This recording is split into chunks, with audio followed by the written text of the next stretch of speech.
Hi, my name is Liana. I go by Lily. Today is May 3rd, 2026. Um, about 2 years ago, I started sharing my journey through recovery. I have been out of active addiction since January 17th of 2024.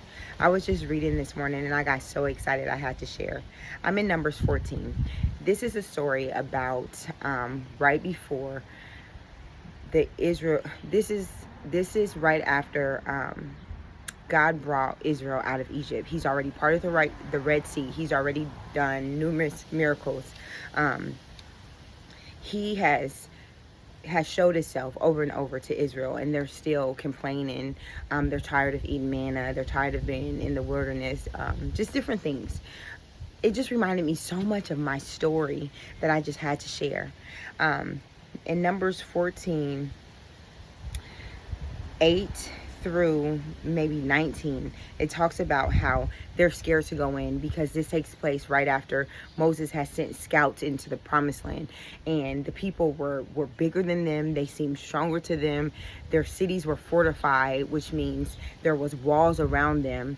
There were it was usually guards on top of the walls to monitor and just keep watch. So they were they appeared to be very solid, very safe. So the Israelites were scared. Moses, Caleb, and Joshua were telling them, like, you guys, we need to believe that God can do what he said he can do, that this is the land he promised us and he will for sure. Okay, Numbers 14:8 says, if the Lord is pleased with us, he will lead us into that land, a land flowing with milk and honey, and he will give it to us. Only do not rebel against the Lord, and do not be afraid of the people of that land, because we will devour them. Their protection is gone, but the Lord is with us. Do not be afraid of them. But the whole assembly talked about stoning them.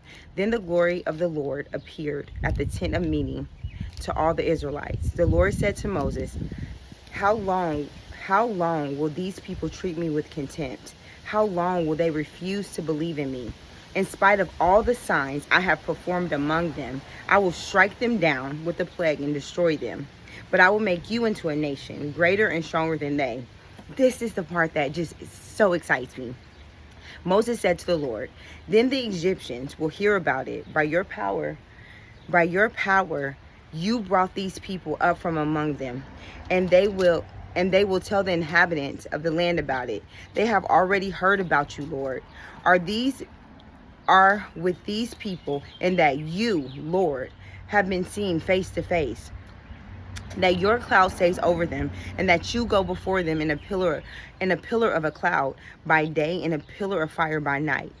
If you put all these people to death, leaving none alive, the nations who have heard this report about you will say, the Lord was not able to bring these people into the land that he promised them on oath, so he slaughtered them in the wilderness.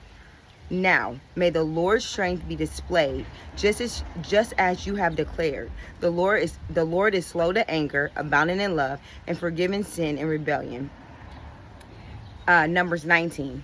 In accordance with your great love, forgive the sin of these people, just as you have pardoned them from the time they left Egypt until now.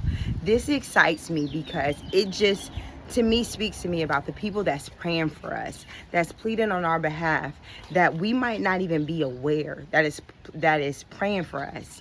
In my addiction or in my recovery, I've seen the Lord's goodness. I've seen the Lord's goodness. I've seen the Lord's mercy. I've seen his grace.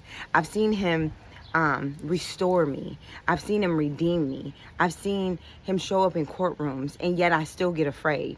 I still get nervous. I still allow doubt and fear sometimes to run around. And this just encouraged me so much about how many people have seen the difference in me. How many people truly see what the Lord has done in my life. I'm not the same person. For example, I was just pulled over the other night and the other morning, and there was only one officer. Before, there used to be a warning when I was pulled over to wait for backup because I was known for resisting. That note must not be there anymore. the people that are still praying for me, still pleading to God on my behalf. His light that shines through me speaks volumes, and that encourages me today.